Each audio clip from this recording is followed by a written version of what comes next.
En 1976, Robert Charroux, chasseur de trésors, globe-trotter et auteur de livres à succès, se défend devant la caméra des actualités télévisées.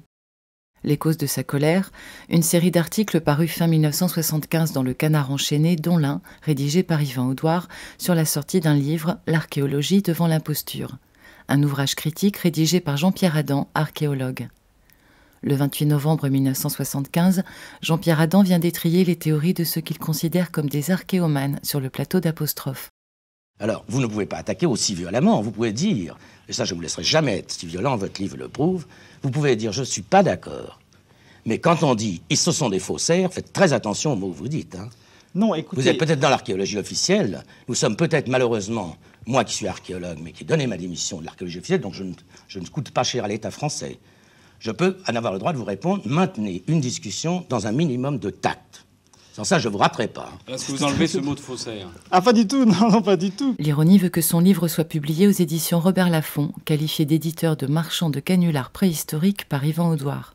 En effet, la collection Les énigmes de l'univers du même éditeur connaît un grand succès, et l'un des auteurs phares n'est autre que Robert Charroux. Charroux est si colère qu'il se défend mal. Il termine sa plaidoirie par ces paroles apocalyptiques. Quand seule la malhonnêteté et l'incurie a le droit de s'exprimer, que voulez-vous que fassent les honnêtes gens? C'est pour ça que notre civilisation sera détruite bientôt. Comme ont été supprimées déjà, c'est la loi des cycles, les autres civilisations qui nous ont précédés, qui ont toujours sombré avec de grandes convulsions géologiques.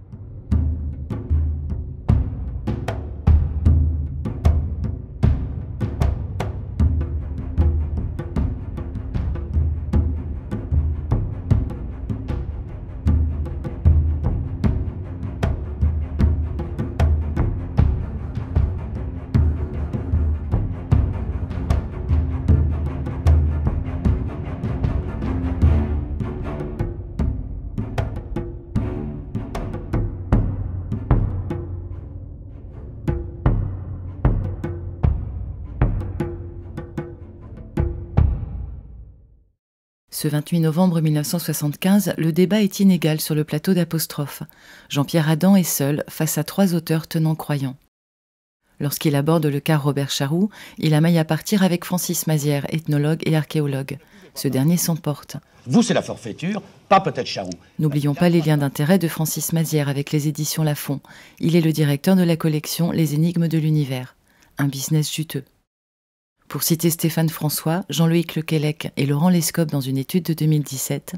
Dans les années 1970, le moindre livre écrit par un inconnu sur ce thème se vendait à 50 000 exemplaires. Cet engouement dura jusqu'à la fin de la décennie et toucha les États-Unis, l'Allemagne, l'Autriche et la Grande-Bretagne. Si ces thèses sont si fantaisistes, pourquoi ce succès depuis 1962? Et d'abord, qui était-il?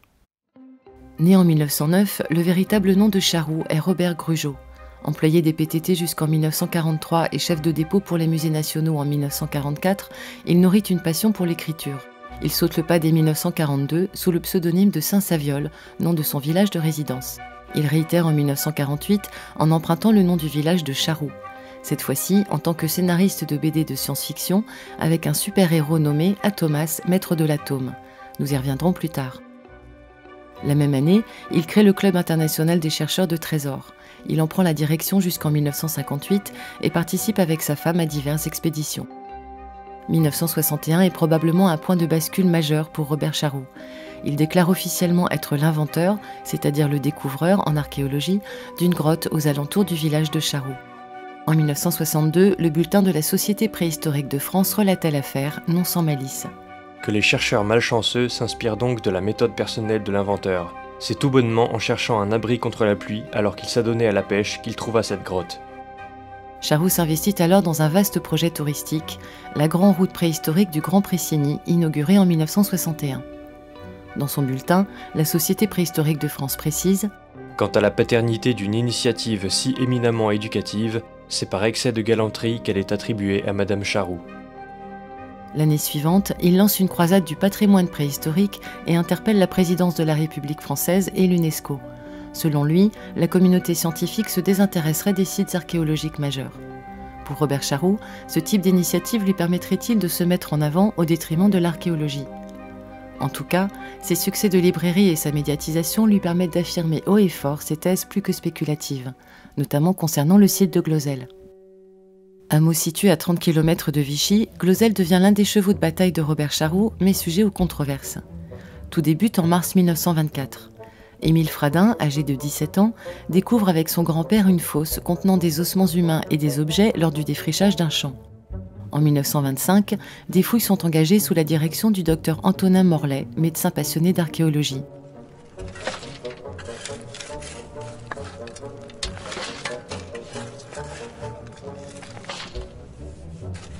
Plusieurs tablettes sont découvertes comportant des symboles que l'on date, à l'époque, antérieure à celle des Phéniciens. Morlet est convaincu de tenir un alphabet datant du néolithique. Constituant son propre petit musée, Émile Fradin réclame 4 francs aux visiteurs. Il est accusé en 1928 de contrefaçon par René Dussault, conservateur au musée du Louvre, alors en visite à Glozelle. Plus tard, Félix Regnault, président de la Société préhistorique française, porte plainte contre X pour escroquerie devant ses visites tarifées. Une commission d'enquête dirigée par Gaston Edmond Bel, chef du service de l'identité judiciaire de Paris, conclut en 1929 que les tablettes sont contrefaites. On avait manipulé tous les objets sans aucun soin, comme on doit le faire, comme on le fait maintenant, avec une minutie particulière, en évitant de laisser trace des manipulations. Or, cette queue de pomme fraîche avait été introduite par un farceur. La preuve en a été rapportée. D'ailleurs, les Fradins étaient continuellement l'objet de tentatives faites par des gens qui étaient simplement voulaient s'amuser. Ils n'étaient pas tous des glozéliens ou des anti-glozéliens au sens scientifique de l'expression. Fradin est inculpé, mais joué d'un non-lieu en 1931. Jusqu'à sa mort, il soutient l'authenticité des vestiges. En 1966, Robert Charroux ravive le sujet avec son ouvrage « Histoire inconnue des hommes depuis 100 000 ans ». Dans son chapitre « Glozelle est authentique », il écrit « Sur des poteries, sur des galets, des bijoux et des tablettes d'argile cuite, ils écrivirent des signes mystérieux. Ces signes ont un net caractère alphabétique et sont disposés par lignes, ce qui prouve indéniablement que les Glozéliens connaissaient l'écriture en plus de la poterie et de la sculpture. » Il ajoute « Parallèlement à la civilisation de Glozelle, il est certain que des civilisations, plus raffinées encore, existaient en d'autres points du globe, principalement à Tiahuanaco en Bolivie. Mais les hommes évolués de Tiahuanaco et de Glozelle se trouvaient impuissants à faire pénétrer leurs connaissances dans la masse humaine, au même titre que nos physiciens et nos biologistes s'ils enseignaient les Zoulous ou les Papous. » En 1995, un rapport ordonné par le ministère de la Culture conclut à une datation bien plus récente que le néolithique. Les objets sont nettement plus récents. Les analyses de laboratoire montrent que le gisement découvert n'est ni néolithique ni paléolithique. Si l'industrie osseuse découverte s'inspire de l'art préhistorique, la nouvelle datation d'objets indique le Moyen-Âge et la présence médiévale semble majoritaire sur le site d'après les scientifiques. Ce sont 3 laboratoires, français, danois, écossais, qui ont étudié 24 objets, les mêmes objets dans ces 3 laboratoires, en argile cuite, et ont déterminé que ces objets étaient d'une période allant de 400 avant Jésus-Christ à 400 après Jésus-Christ. Alors ça, c'est une certitude. Là, c'est une certitude. Reste le mystère des tablettes et du langage. On ne traduit toujours pas le glozélien. Études et recherches ont donc calmé les polémiques. La bonne foi d'Émile Fradin avait été reconnue il y a quelques années. Mais visiblement, au niveau des ministères, il semble qu'il y ait toujours une certaine méfiance vis-à-vis de Glozelle. Revenons quelques instants sur cette phrase de Charroux. Mais les hommes évolués de Tiahuanaco et de Glozelle se trouvaient impuissants à faire pénétrer leurs connaissances dans la masse humaine, au même titre que nos physiciens et nos biologistes s'ils enseignaient les Zoulous ou les Papous. Ces mots trahiraient-ils ses convictions personnelles ? Pour lui, il semble qu'une civilisation dite primitive est incapable de concevoir quelconque culture, connaissance ou architectures élaborées. En 1971, dans Radioscopie, il soutient que les Égyptiens ont utilisé la lévitation pour construire les pyramides. Hypothèse qui trouve encore un écho dans notre époque actuelle.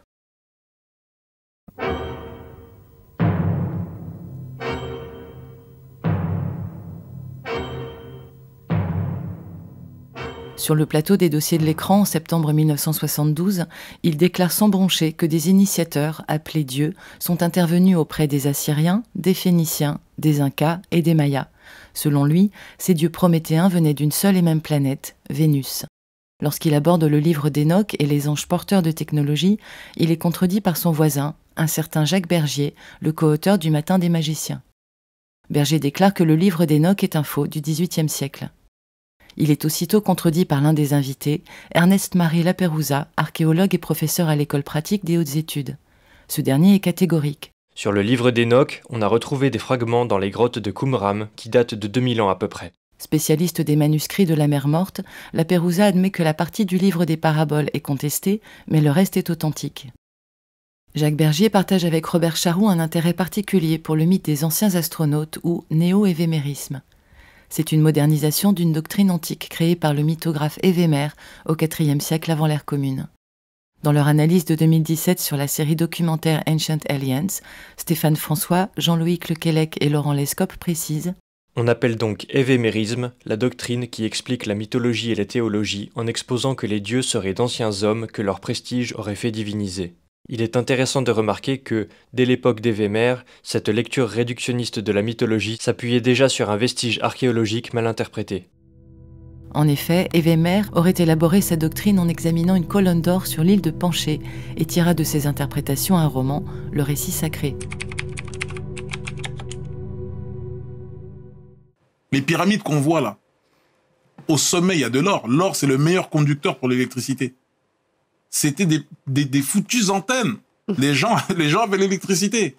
In religion, angels are the messengers from heaven. Le néo-évémérisme est une conception anti-darwinienne et révisionniste popularisée par Eric von Däniken et son Chariots of Gods. Plagiaire de Charroux, l'homme est aussi influencé par le Matin des magiciens de Bergier et Pauwels. D'ailleurs, Robert Charroux ne cachait pas son anti-darwinisme.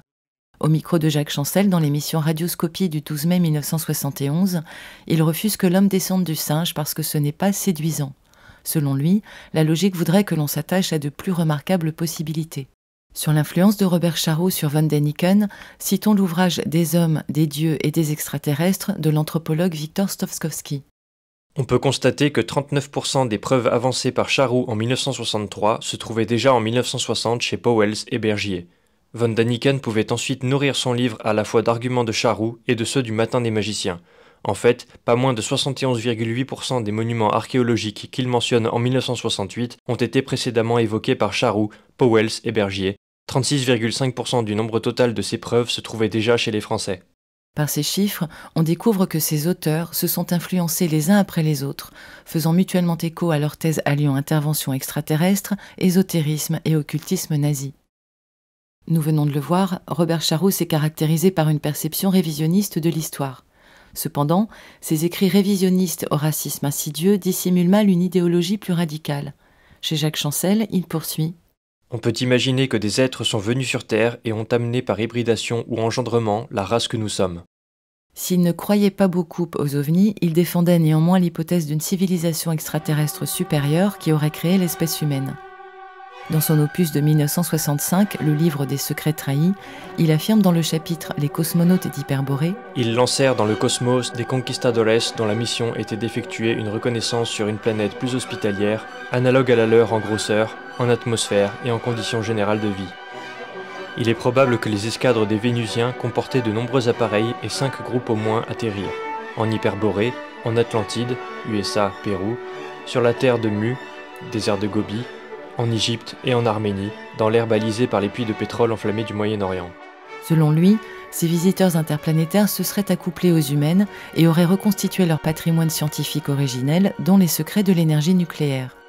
Plus loin, il cache mal un certain antisémitisme.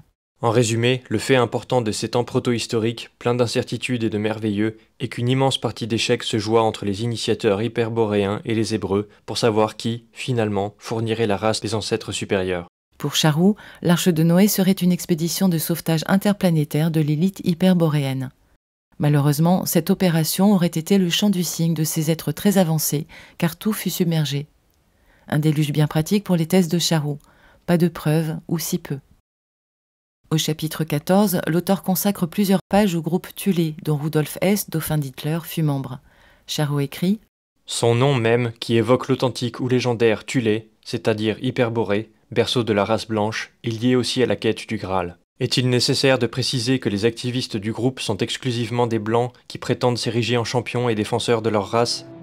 Hyperborée, quête du Graal, des extraterrestres décrits comme des dieux ariens. des éléments déjà rencontrés chez des auteurs d'extrême droite, comme l'ancien Waffen-SS français Saint-Loup et son Nouveau Cathare pour Montségur, un sujet abordé dans la vidéo La gueule de bois des magiciens.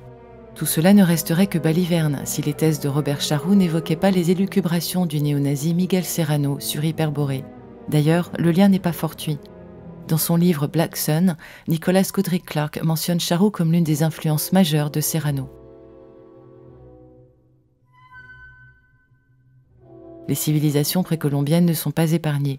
Sans vergogne, il déclare devant les caméras de l'ORTF en 1971 « J'ai découvert une pyramide à Plouézoc, dans le Finistère, à 10 km au-dessus de Morlaix. Une pyramide que j'appelle la grande pyramide des Celtes, qui est grande comme une cathédrale. Et je suis persuadé que ce sont des Mayas, qui, comme le dit le Popol Vuh, le livre sacré des Mayas, sont des Mayas, des tribus Mayas qui sont revenus dans leur pays d'origine, qui était l'Europe, qui ont construit cette pyramide. Car les Mayas étaient des Européens. Ce mythe des continents perdus aux civilisations supérieures. Comment ne pas penser aux théories racistes d'Elena Blavatsky? À ce titre, Jean-Baptiste Mallet rappelle dans son dossier sur l'anthroposophie, publié dans Le Monde diplomatique en 2018, dans son ouvrage La doctrine secrète, qui demeure un classique de la littérature ésotérique, Elena Blavatsky affirme être en mesure de réconcilier les sagesses orientales et la science moderne. Elle y décrit les origines de l'humanité à partir d'une hiérarchie de différentes races racines qui proviendraient de plusieurs continents hypothétiques, parmi lesquels l'Atlantide, l'Hyperborée et la Lémurie. Parmi ces races racines, Blavatsky soutient que certaines, dans l'ère moderne, seraient restées proches du règne animal, notamment certaines tribus d'Afrique, ainsi que celles des Sémites, qu'elle affirme dégénérer au point de vue spirituel. Le Robert Charroux, scénariste de la BD à Thomas, laissait poindre un goût pour l'autorité. Désirée Lawrence, doctorante en littérature comparée à l'université de Poitiers et enseignante, remarque dans son étude « Super-héros et science-fiction française dans l'immédiate après-guerre » Thomas met en œuvre une révolte collective et opère au grand jour. Toutefois, le modèle de révolte est plus militaire et hiérarchique que civil et horizontal, Thomas en prenant la tête. Il invective les hommes qu'il délivre des machines de Borg, son ennemi juré. « Borg a voulu vous asservir, joignez-vous à moi et nous serons maîtres de la forteresse. » Ce rapport hiérarchique est réaffirmé dans la réplique suivante de Stella, fille du professeur Sinclair, qui accompagne Thomas tout au long du récit. « La plupart ne vous comprennent pas, mais je suis sûr qu'ils obéiront aux ordres. » Certes, on pourrait objecter qu'il s'agit de caractériser un personnage fictif. Mais que penser de ces initiateurs extraterrestres obéissant à une gouvernance totalitaire décrite par Charroux? Un détail qui n'a pas échappé à l'ufologue sceptique Dominique Caudron.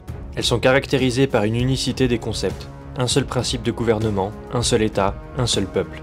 Ein Volk, ein Reich, ein Führer. Terrifiant pour une thèse vendue par Charroux comme vraisemblable, voire incontestable. D'où vient cette étrange fascination pour une histoire présumée manipulée ou fabriquée? Comment Robert Charroux s'y prenait-il? Sur l'antenne de France Inter, il s'explique. Se baser sur des suppositions tirées de manuscrits existants, c'est plus sérieux que de dire des choses basées sur rien du tout. Imaginer et tirer des suppositions, serait-ce la clé de la méthode Charroux? Ou pire, un aveu? Quand on se heurte à des hypothèses, à des découvertes inexplicables, on n'est pas obligé de leur donner une explication. Charroux est habile et opportuniste. Il ne perd pas de vue l'époque dans laquelle il vit. Il se présente volontiers comme un flibustier, un hérétique contestataire, combattant les diffuseurs de contre-vérités. En tout cas, celles et ceux qui vont à l'encontre de sa vérité. Il y a de l'occultisme, il y a de la science parallèle, il y a tout ce que les conjurations de contre-vérité interdisent en principe de divulguer au grand public.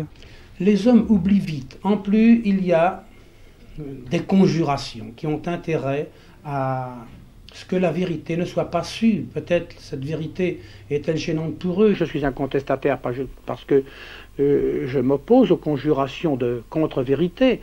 Même dans les lycées où j'apporte une certaine contestation chez les élèves.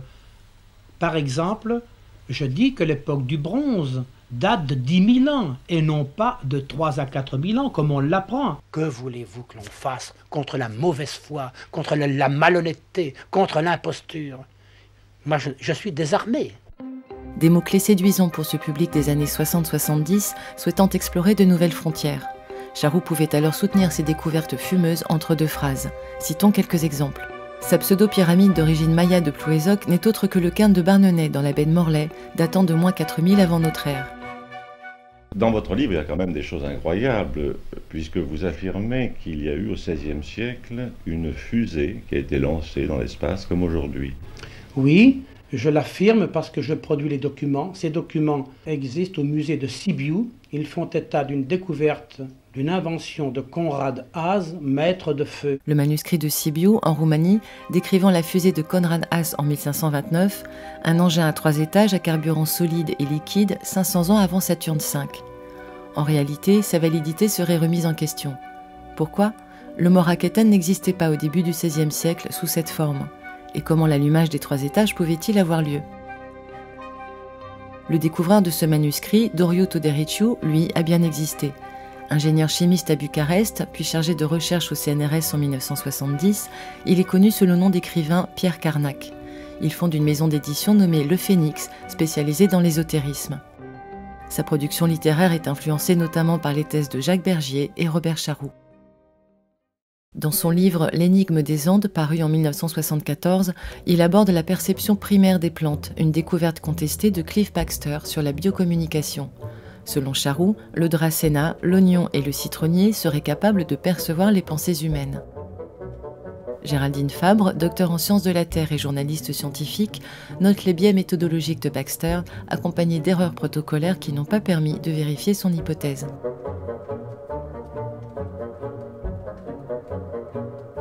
N'oublions pas les pierres d'Ica, présentées par Charroux comme authentiques à la manière des vestiges de Glosel. L'une d'elles représente une greffe cardiaque et d'autres la cohabitation d'humains avec des dinosaures. En 1975, un faussaire, Basilio Ushuaia, avoue avoir fabriqué les pierres. Depuis, c'est une bataille entre promoteurs des anciens astronautes, créationnistes et sceptiques. Selon le site de Skeptics Dictionary, les pierres sont-elles authentiques ? Si par authentique on entend qu'elles ont été gravées par des précolombiens, la réponse doit être sans réserve, pas toutes. Certaines pierres gravées auraient été rapportées en Espagne au XVIe siècle. Il est possible que certaines soient de véritables exemples d'art précolombien. Cependant, on sait que certaines de ces pierres sont des contrefaçons. Les artisans escrocs locaux sont conscients de ce marché des antiquités interdites. Pour finir, n'oublions pas les lignes de Nazca et son cosmodrome présumé. Charroux écrit, page 218, « Incontestablement, ils avaient une destination céleste, s'adressaient à des observateurs supposés ou existants qui habitaient le ciel et étaient censés venir par la voie des airs. » Plus loin, il parle des Andins pré-Incas qui auraient connu des initiateurs. On ne change pas une recette qui gagne. C'est l'un des points qui provoqua la colère de Francis Mazières contre Jean-Pierre Adam sur le plateau d'Apostrophe. Mazières avait également ses lubies avec le magnétisme de l'île de Pâques et son rôle dans l'érection des fameuses statues. On peut citer la possibilité d'utilisation des courants telluriques et des champs magnétiques terrestres qui sont énormes à l'île de Pâques puisque c'est le plus anormal du monde, c'est pourquoi c'est le 4e point de chute de météores du monde, mais on ne peut pas dire comment on les a utilisés. On peut dire, bon, il y a peut-être une possibilité pour des hommes à un certain moment d'utiliser ces forces. Non, moi je n'ai pas dit qu'il l'avait utilisé. En 1985, ce dernier a rendu hommage à son ami Charroux, disparu en 1978, en préfaçant un recueil posthume de textes choisis. En pleine promo sur FR3 Poitou, il déclara à son sujet « Nous marchions dans les mêmes pas, si j'ose dire, et nous confrontions nos idées, comme nous n'avions pas, heureusement, des idées très rationalistes que les Français aiment tant. Nous avions d'autres idées. Ça a été le but de toute sa vie, la recherche de l'humain et de ses origines. Charroux était celte et il cherchait vraiment ses racines. » Le même Francis Mazières fut aussi l'invité impartial du dossier de l'écran réunissant côte à côte Robert Charroux et Jacques Bergier en septembre 1972. Avant le débat, les invités avaient assisté à la diffusion d'un documentaire intitulé « Présence des extraterrestres » de Harald Reinl, d'après le livre d'Eric van Däniken. La boucle est bouclée. Les deux principaux inspirateurs ne pouvaient qu'admirer la consécration de leurs disciples. Les étrangers venus du ciel avaient apporté des trésors fabuleux, des outils, des armes fantastiques, des machines volantes telles qu'ils n'en avaient jamais rêvé. Qui d'autre que des dieux pouvait posséder cette connaissance suprême ? C'est ainsi qu'un culte nouveau naquit de la rencontre d'un peuple primitif et de visiteurs venus d'une société hautement développée et techniquement supérieure. Les savants russes Kazantsev et Zaïtsev suggèrent que toutes les religions ont commencé de cette façon. Du pur alien theory avant l'heure. Après le film, interrogé par Alain Jérôme, ces deux chantres du réalisme fantastique refusaient d'adhérer à la thèse extraterrestre soutenue par le documentaire. Un comble. Mais Robert Charroux se ravisa avec un timide « peut-être. Surtout, ne pas se déjuger devant des millions de téléspectateurs. Il y avait encore tant de livres à vendre. Rappelons qu'à l'époque, avec de tels sujets, un auteur pouvait vendre jusqu'à 50 000 exemplaires. Déjà en 1972, un journaliste s'interrogeait sur Robert Charroux. Un mythomane, un chercheur, un savant, un magicien. Disons que, plus modestement, je suis un chercheur d'aventure, c'est tout. En 1976, le défi qu'il lança au Canard enchaîné fut un pétard mouillé. 2 ans plus tard, il meurt à l'âge de 69 ans. Si aujourd'hui les écrits de Charroux semblent surannés, voire ridicules, son héritage diffus est malgré tout vivace. La preuve avec la série Alien Theory et son parrain Eric von Däniken. À sa manière, Charroux fut donc un contributeur majeur du courant littéraire lancé par le Matin des magiciens et diffuseur de thèses chargées idéologiquement.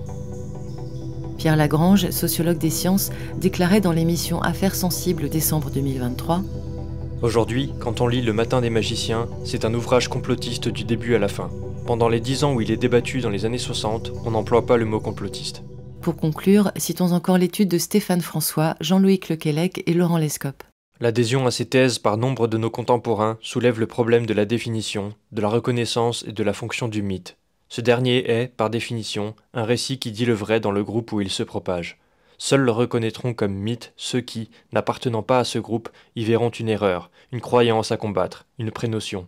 En effet, la reconnaissance du mythe ne peut s'opérer que par une prise de distance géographique et ou temporelle. Afin de préserver une pensée critique, tout l'effort réside dans cette prise de distance face à ces néomythes livrés clé en main et drapés d'absolu.